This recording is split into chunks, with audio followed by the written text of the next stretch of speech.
vang tuôn như bụi hình ngoái lên ở phun thủ đan nhìn hót khao dịch tuy ăn máu y ăn lưu dễ chỉ mi tân thiết lại dù nghĩ on lệ vang bụi không cháu ít là nít dài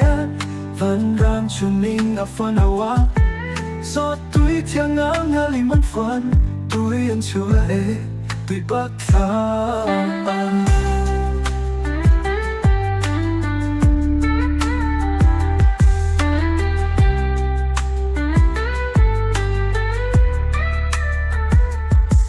bóng căn đâu em lê nhìn cắn mắn màu đâu thấy in căn chuồng bé bé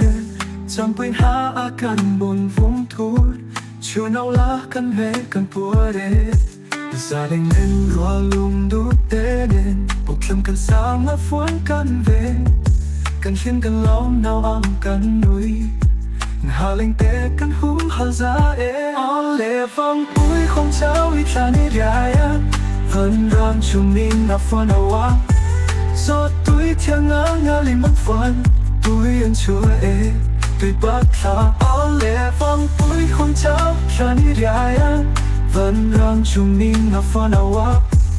gió tuy thiêng ngỡ lì mất phun tuy ăn chúa tuy bất thà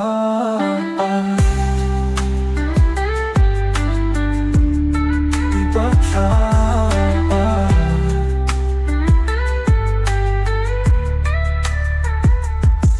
bao căn đâu em lê nhìn cắn mắn màu đâu thấy in căn chuồng bé bé chẳng quên há căn buồn phung thú chiều nào lá căn huế căn bùa đê gia đình lên đua lung đu tế nên buộc lâm căn sáng ngã phun căn về căn phim căn lóng nào âm căn núi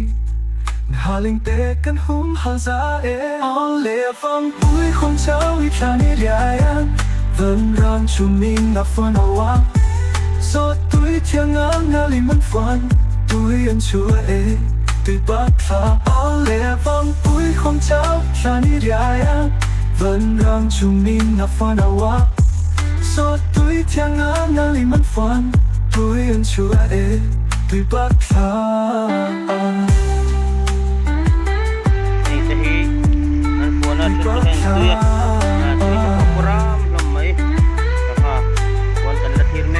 tuy bất thà